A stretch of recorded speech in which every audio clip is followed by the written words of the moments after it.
Have you ever done anything and regretted it gracefully later? Possibly taken salsa dancing lessons and realized, well, you're not a dancer. Or possibly trying skydiving as it was on your bucket list and you didn't have a real graceful landing. Or possibly just buy a luxury car that you really didn't know much about and you ended up figuring out this thing is a piece of junk and I just wasted my whole lot of money. Guess what? Today you're in luck because today I'm going to share a list of 5 luxury cars that people horrifyingly regret because either they were misinformed or they just didn't do their research. Let's get into it now. Life's too short to drive boring cars. So the first one you probably regret buying is if you got yourself into a car like this. What we're talking about is a good old-fashioned Mercedes. But are Mercedes bad cars? No, not necessarily. However, what's unique about this car? Well, if you look at this car, what we're looking at here is the big 3-pointed star. Beautiful. Of course, it has all the nice detail in the front, gorgeous headlights, beautiful wheels, has nice fold-away mirrors, and as well, lots of glass on top to blast inside the cabin for a lot of light. Of course, you circle around and you have a C300 here, and it's a 4MATIC. So it seems like it has fits all the bills, right? All-wheel drive, it's automatic, has lots of great vents. It actually has some nice, great exhaust tips, detailing there. And overall, it looks sharp and spunky. I bet you the interior is a disappointment. Well, actually, the interior looks quite sharp as well. Has lots of great amenities, leather interior with deep bolstered seats, and all the technology you can possibly imagine. So why would somebody regret buying a C300 like this? Almost to the point where they got so upset with themselves that they went and actually did this. They actually went and give that a hit just because they were so disappointed in this car. Why is it? Let's face it, Mercedes-Benz has a reputation of being one of the most legendary luxury cars on the planet. And how did they get that way? Well, it's not just the 3-pointed star. It's actually all the innovation and technology. So does this have innovation and technology? Check, that works. Is it a good-looking car? Check, that works. So what's the problem? Well, the problem is this car comes equipped with a 2-liter 4-cylinder turbo engine, and it makes about 240 horsepower. When you drive a luxury car like a Mercedes, you expect that smooth surge of power. You expect that immense drivetrain, quiet silence, the type of car that just isolates you from all of the ugly outside of the world. But guess what? This car doesn't do that. You actually have to step up into an S-Class Mercedes. And the problem is a lot of people who get into these C-Class with the 4-cylinder engines do so under the premise that, hey, I'm buying a 3-pointed star car, but unfortunately, you're not getting all of the luxury amenities. You're not getting that isolation. You're not getting that wonderful, luxurious feeling that most people grow to know and love about Mercedes. No, you're getting a buzzy 4-cylinder engine that's a turbo, and as there's turbo lag, you're getting an automatic transmission, which is okay, but the ZF 8-speed automatic that you find in the BMW, which is one of its clearest competitors, is a much crisper transmission. And honestly, with body panels, and I can speak to this from myself, as I personally have owned a vehicle almost identical to this. We've had body panels pop off like that rocker. There's a seam right there that actually came right off when we hit a set of train tracks. And also that speaker in that door actually popped right out of the door panel. So as beautiful a car as it is and as economical it is to buy, and it's certainly a price point car, which is a big part of why we bought it, there's always a little bit of regret that I didn't step up to maybe an E-Class or even more so to an S-Class. Yes, it comes at a price, but that's what a Mercedes is all about. And if you think you're going to step into a Mercedes and you buy one of these, you might just regret it. The second car you're likely to regret is buying a car something like this. Now, there's lots of comments in a lot of my videos about these particular types of vehicles. And yes, there are issues with these, but what specifically are we dealing with here? Well, this here car actually is a 650i by BMW, yes, and it's XDrive. That means it's all-wheel drive. Well, what does the 650 mean? Well, we'll get to that. Sure, it's great touches. Exhaust tips on both ends, gorgeous. How about going down the side? It's absolutely a beautiful car, and that's what sucks people in. You've got great detail, you've got M packaging, got beautiful headlights, complements the Nissan BMW. Of course, the kidney grills that you'll typically find in most BMW. Of course, they have lots of great detail on the front bumper, and they have beautiful wheels. How about little mirrors and a massive sunglass on top? Inside, is definitely chock full of high quality, tough leather grain interior and all the technology in modern day BMWs that you could expect. But there's a problem. So when you own a BMW brand new, you either lease it or you buy it. If you lease it, you're fine. You get in, you won't regret it. The car has more power than you could possibly dream of using. But if you buy this car, which I'm talking about, you will likely grow to seriously regret your experience. Why is that? Well, number one is the serious depreciation. And everybody knows that BMWs, particularly upper scale cars that they deal with, suffer some of the most serious depreciation of all luxury cars on the planet. But it doesn't just end there, because sometimes people just buy it and they want to own it for 5 or 10 years. Mistake number two in driving this car. Why? Because it has the 4.4 liter twin turbo V8 engine that's packaged here. And of course, it's a hot V, and there's turbos, and they're in the V of the engine. Now, while that's great for performance, spools the turbos up quickly, gets the power to the drivetrain really, really quickly, and the car actually performs immensely well. The problem with the hot V is that it starts to broil the heads of the engine. You start cooking the electrics, the plastic, the valve guide seals, and then what you next start to see is immense amount of oil consumption coming out of that engine, smoke out of the chute there. That then takes a toll on other plastics and gaskets. For example, top end valve cover gaskets, you start to leak, oil filter housing gaskets, intake manifold, oil pan gasket leaks, all kinds of different problems. And then the cooling system starts to fail. You wind up with water pump, thermostat, and all the cooling hose leaks that you can possibly conjure up. Now realize this. A lot of those problems don't start creeping in there until the car's about 4 or 5, 6 years old. And by that time, warranty's long gone. The ship has sailed. But then you actually have yourself a car. Sure, it's a lot of fun and it's a great Sunday night cruiser, but what if, hypothetically, you decide to daily drive this car? That's where you're really going to feel the burn. And most people that wind up keeping a big V8 BMW or a turbocharged BMW for more than 5 years start to feel the wrath of heavy repairs. $190 shop rate for labor.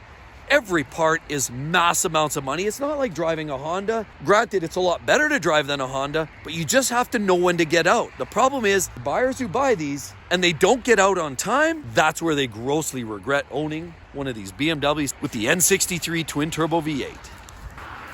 And the third car on the list that likely are guaranteed to regret is looking at this black car parked right behind me here. Well, what actually is this?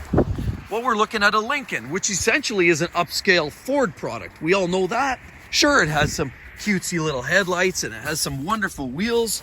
Of course, it also has these great fold-away mirrors and some soft touch handles like most luxury cars would. You also have glass panels on the roof and a very sharp looking overhang at the back. Yeah, it's got all the great touches like exhaust tips that make the car look sporty, and it's got a 2.3T. What is with this little sliders on top? Great for hauling that roach-infested mattress back to the dumpster. And it even has a fairly unique profile along the side. What about inside? Well, the quality is relatively mild. Certainly something more you would expect from a Ford and not so much upscale luxury. But could you imagine yourself actually buying this car, stepping up, paying down the big dollars, and expecting some serious luxury behind it? What it is nothing much more than a glorified Ford Escape. Yes, the Ford Escape uses a 1.5 liter turbo, and now the latest version of this car, which is actually a Corsair right there, comes with a slightly larger 4-cylinder engine, makes a little more power, but essentially we're talking about the same chassis. Could you imagine spending the extra dollars and think that you got yourself a great luxury car, and then you own it for 2 or 3 years and then realize that it's nothing more than a basic Ford? Sadly, Lincoln often falls the way of the dodo bird, and it really does lack the pedigree that a lot of modern day luxury cars have. And it's just another great example of how these manufacturers continue to try to revamp and rebadge and rework the same old soggy platform. Now, unfortunately, the fourth is the car that's parked right behind me, or SUV if you will. It's absolutely gorgeous. Yes, we're talking about Range Rovers, and they actually make some of the most beautiful cars, some of the finest craftsmanship in the interior of these vehicles. They sound great, they go good, but there's a lot of regrets bearing under that wonderful skin. Big wheels. Sure, it looks great from a distance. What's not to love about that car? Of course, you also have little vents on there as well as on the hood, fold-away mirrors, all kinds of tucked-away flush-type handles, lots of glass on the roof, and of course a beautiful finishing at the back. It looks very, very sporty. And we're talking about a Sport by Range Rover. Yes, and it's a Land Rover product, as you all know, by Tata Motors. Beautiful exhaust tips on the bottom. And look at that amazing splitter. It even has the double barrel antennae up top. Oops, what's that? Probably jammed up because you're constantly opening and closing this, filling it up because they're heavy on fuel. The interiors are literally gorgeous. Some of the nicest, finest crafted machinery on the planet. But could you imagine there's actually some things that go on with this thing that causes you to suffer serious buyer's remorse and regret your purchase? I'll give you an example of what this could look like in a few short years. Right here we have the previous generation Range Rover Sport. What a battered mess. Look at that. Where's the grille? How about the lower valence? What happened there? And the rims. They're kind of beat to the street with the scratches. Yes, this is, in fact, the older generation Range Rover Sport. What's going on here? Well, it's sitting on its bum. Why? Because the rear air suspension let go, and that's another big expense. Exhaust hanging by the ground. Of course, you got pieces missing all over the place. As you see, this is a sport version, and it's supercharged V8. Oh, rocker panels missing, and a whole plethora of odds and sods that are just missing from this vehicle.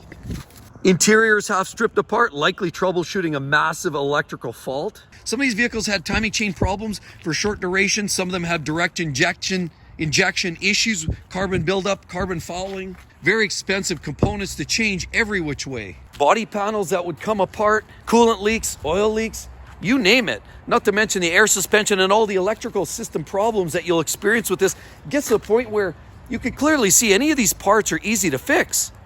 It just takes money, lots of it. And that's where these things go wrong. And likely, once you own these outside of past warranty, you'll start to feel the burn. And hence, most people who wind up driving these either regret them or dump them as quick as they possibly can.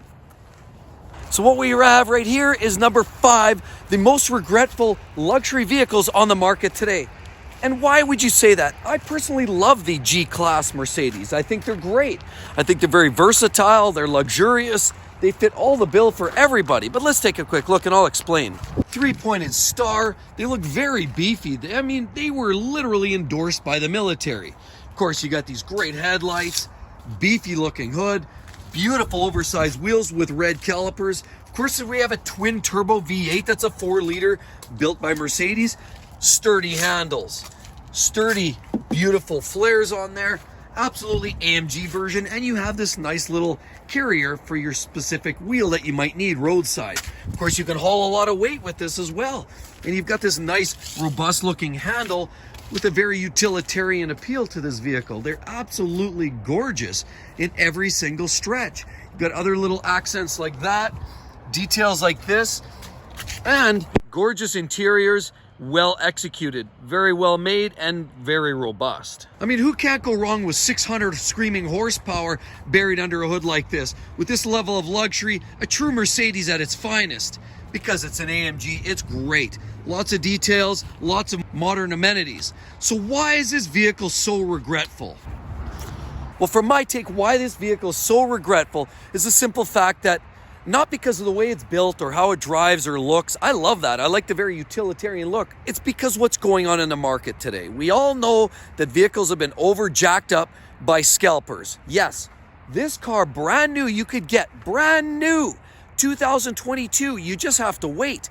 Spec'd for $231,000. By no means is that cheap. Is the price of a small house for a lot of people in the US or Canada? Yeah, it's not a cheap vehicle. However, I'm seeing scalpers all over where I live. Local dealers are literally getting their hands on these vehicles and trying to flip them for profits of upwards of $100,000 and $150,000 above MSRP. And we're talking about vehicles that actually have miles on them and might be a year or 2 years old. People are getting out of hand, and this whole scalping market is just going to get sunk. And I love to see this thing go down like the Hindenburg, because this is what's going on now. Honest people, hardworking, just want to pay the price, fair price for their vehicles. But no, you get these scalpers that come along, get their hands, headhunt these vehicles, then flip them on their market for thousands, hundreds of thousands of dollars more than the vehicle's actually worth.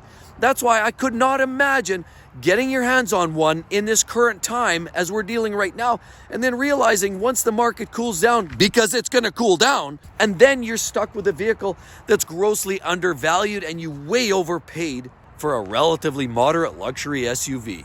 That's why this vehicle is highly regrettable.